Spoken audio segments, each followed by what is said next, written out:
Alright, so episode 8 starts off with a sequence right out of the opening credits with all of Tokyo being attacked by insects when suddenly out of nowhere, Black Getter shows up with Go prominently displayed as the pilot and they save the day. Now, at this point, Black Getter is kind of starting to have a better kill record than the actual main characters of the show. And this seems like an error to me, but I thought Tokyo had been destroyed by the Stokers already. I thought this was a whole, post-apocalyptic series, and I'm confused why it's looking pristine out of nowhere all of a sudden. Anyway, so that leads us to the opening credits. Flip back to the main characters. So, while Black Getter is killing all the bad guys in the world, the Ark, meanwhile, is stuck in the Dinosaur Empire, doing the most tedious of chores at the behest of King Gore. Han and some dinosaur friends of Kamui show up to hang out with the Getter pilots, and the dinosaur pilots are shown to have a low self-opinion because they're dinosaurs. Now, meanwhile, Black Getter is having all this hardcore amazing action. Apparently the entire time it's just been flying literally around the world, doing non-stop fighting every place it sees a fight. Sho finally gets fed up with it and flies out in what seems to be a piece of Sho's Getter-Robo Go, and somehow gets to go in a second and calls him out, which makes him stop. Meanwhile, the Ark pilots are still in the Dinosaur Empire, fighting in the ocean. The Andromeda robots show up, and Getter Con gets its previously denied action scene where it kills a bunch of robots with tornadoes. Then we get a minor recall of the fact that Kamui's mom is a slave, and the Con nearly gets taken out by robots while we're having this flashback. However, out of nowhere at the last second, it gets saved by, hell yeah, the Getter-Saurus, which is piloted by all Kamui's cute dinosaur friends. Now, I think I vaguely heard about the Getter-Saurus once, so that kind of lines up with what I thought they were laying down with those dinosaur friends being robot pilots. Okay, so now we go back to fake Dr. Helldude and McDonald, who I really thought Black Getter fried the fake Dr. Helldude, but apparently he just killed his hologram, so I guess he's still alive. Anyway, meanwhile, Sho and Go are having this standoff discussion where Go reveals that he doesn't want Sho getting close to him in case he absorbs her, and he thinks he's dead, but he thinks Black Getter brought him back to life. But he seems to know that it's temporary. Anyway, so we go back to the Dinosaur Empire again. Scientist Dude is making this mysterious object for King Gore, and he gets a commission from the king to finish up whatever this mysterious machine is that they're working on. And meanwhile, King Gore and the dinosaur people are really stoked that the Getter-Saurus upstaged the Ark, and it's a whole nationalism thing. So, as a result, meanwhile, on the other side of town, the pilots are in a freaking fist fight because they have, huge egos. But Kamui made them all stop fighting because he was a friend they all had in common. Now, the Getter pilots see King Gore show up this moment, and he says some more creepy shit about Kamui's mom. This time he says it right in front of Takuma, who picks up on it and is like, yo, what the fuck's he saying about your mom, dude? So, Takuma confronts Han about this, and they had this really weird conversation where Takuma tricks Han into confirming that the lady he saw was Kamui's mom because Takuma wasn't sure who that lady was. And then Han was like, oh fuck, you tricked me. So Han says they can't have a public conversation about this, so they go into his room. Han drops another flashback that confirms during the Dinosaur War, the Empire captured several humans as POWs and killed most of them in horrible genetic experiments. But by the time the war was over, they still had a handful of people. And there was some confusion and a power vacuum.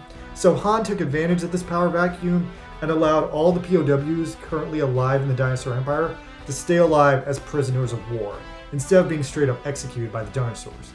Takuma asks to confirm the number of survivors, and Han vaguely explains to the flashback that's 6 or 7 people. Then confirms that Kamui's mom is basically a hostage nowadays to keep Kamui from making any huge moves. Because the complicated thing is Kamui's father was apparently the previous King Gore, which means Kamui is technically the second in line prince to the Dinosaur Empire throne, and if anything was to happen to the current King Gore, Kamui would own the Empire.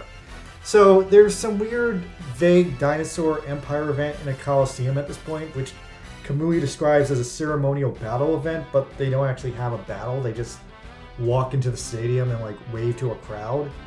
Takuma starts getting really goofy at this point and makes a huge ass out of himself to try and lure the human POWs out into the open. I guess he was trying to get a better look at them and see if they were healthy and whatever. The whole thing turns into this really weird stunt, and I guess he was trying to get Kamui to see his mom and kind of embarrass King Gore. I'm honestly surprised they got away with this without being punished because it was a pretty shameless move. Meanwhile, the Andromeda dude notices all of the prosperity in the Dinosaur Empire, and his turban turns into a bug, which is cool. So the Dinosaur Empire and the Andromeda country go into a huge battle at this point. The Dinosaur Empire releases all their Mechasauruses to fight them. So if we see that, that's going to be a really hardcore battle if they don't skip it over. Meanwhile, at the same time, the Dr. Hell dude reveals his name is Kongmin, and he shows up in the sewers of the Dinosaur Empire in a body made of maggots. And the episode ends with him on the verge of fighting the Getter team in what seems to be a fist fight. So yeah, this was not my favorite episode. This episode was really weird, so this one gets a slightly lower than average mark. The high point on this episode was that they did another plot dump, but then they barely had any action this one, which makes me want to give this one a much lower score because the action was so stunted. And even though they did another plot dump episode, all they really revealed in the plot was kind of nothing, just the specifics of really who Kamui is and how his mom got to the Dinosaur Empire.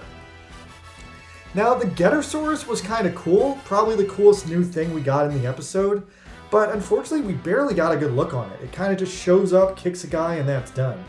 It was in this episode less than Black Getter, which says a lot since they added Black Getter and Getter-Saurus was in the manga. I mean, we saw a lot of it underwater, and I guess it's kind of bluish. We also learned about the pilots in this episode, but actually we learned next to nothing about them.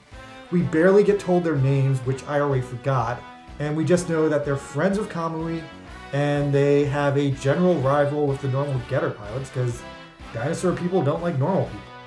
And I guess the big thing about this episode was we did get a really good look at Kamui and his relationship with the two King Gors, that he's the son of the old King Gor and the brother of the new King Gor, which means he's the potential throne to the Dinosaur Empire.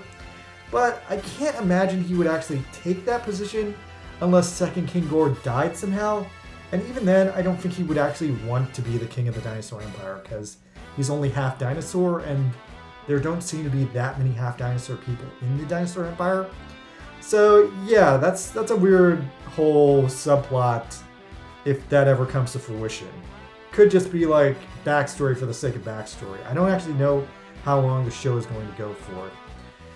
Meanwhile, because King Gor was being a creep, Takuma found out about the Dinosaur Empire's POW situation and got pretty pissed off about it, at least internally, and then proceeded to just do a bunch of weird things in public to try and find out more about it. That was something. And yeah, we got some clarification on Black Getter.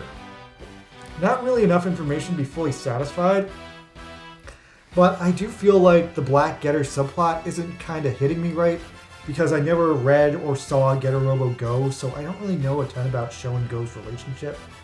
Go's vague comments about if he's even alive anymore also kind of confirmed that Black Jin Getter might have brought him back from the dead, but only to do a job, which kind of sucks. So, to score this episode, it's kind of hard to give this one a good score, because honestly, nothing really major happened in this one. I mean, we got Sho and Go's self-contained Black Getter drama, which was cool. We got the cameo by Sho's Getter Machine, which wasn't really touched upon, but I guess it does confirm that Getter Robo Go might show up in the series at some point, which would be cool. And we get one for the Getter-Saurus, which was an awesome design, even if it didn't do anything. And lastly, I'm just going to give one more point to this episode for Takuma being a non-stop bad tourist in the Dinosaur Empire. And yeah, I'm kind of stretching on that last point, but the dude's in another country, and he's just doing everything wrong you could do in another country. He's trying to get into as many fights as possible. He's trying to topple their government. He's making a complete ass of himself in public, so yeah, long story short, if you guys visit another country, just don't act like that. Don't fight people. Don't try to overthrow the government. So yeah, that drops this one down to a 4, which is kind of an all-time low for the recent episodes in this series. I'm really hoping they just get the fuck out of the Dinosaur Empire already, because this whole arc in the Empire is kind of laying me down. It just feels like they're stuck in a cave eating burritos with dinosaur people. hanging out, committing war crimes, and wearing bathrobes. I don't know. I expected more from the Dinosaur Empire. Like, I thought we'd get some more, like, information on their culture. Like, I don't think I've even seen, like, female Dinosaur Ladies. Do they have Dinosaur Ladies, or they just stealing our ladies? Like, that's another mystery. I don't know. And then, on the other hand, the B plot with Black Getter, I feel like they've kind of switched things from, like, speeding up the manga plot to its, like, own, like, out of control, more interesting plot. But I kind of feel at this point they kind of need to bench Black Getter, at least until the epic final battle, where it can stop being like a cerebral mystery that kind of isn't adding that much to the show other than just like taking attention away from the main characters. Oh, and I'm so annoyed that Kong Ming is back and alive. Like, I thought Black Getter had him dead to rights in the last episode, but a lot of you guys pointed out that what it killed was apparently just the hologram he made out of insects. So now in this episode, he has a new body made out of maggots in the Dinosaur Empire, but that's the same bullshit. So even if they kill the maggot body, he's still alive. If anything, it's just going to make him harder to kill. So, I don't know. I'm finding him to be one of the most annoying mecha villains in like recent memory, especially because with the way the show's set up, McDonald has a much better backstory, but that guy hasn't gotten a chance to do anything. So meanwhile, Kong Min is like getting all the good acting scenes, and that guy's not doing anything to really stand out because he's still just a fucking crony of the Andromeda Queen. Now, I'm hoping in the next episode they kind of explain why we should give a fuck about him, but even if they do that, they really need to just kill that dude and move on because he's just annoying at this point. Alright, so that's all I have to say about this episode, which is surprisingly more than usual, even though this episode kind of sucked. So thank you for coming by, everyone. I'm Buster Green. I review Getter Robo Arc every Monday, so come by if you can. Thanks, you guys. Later.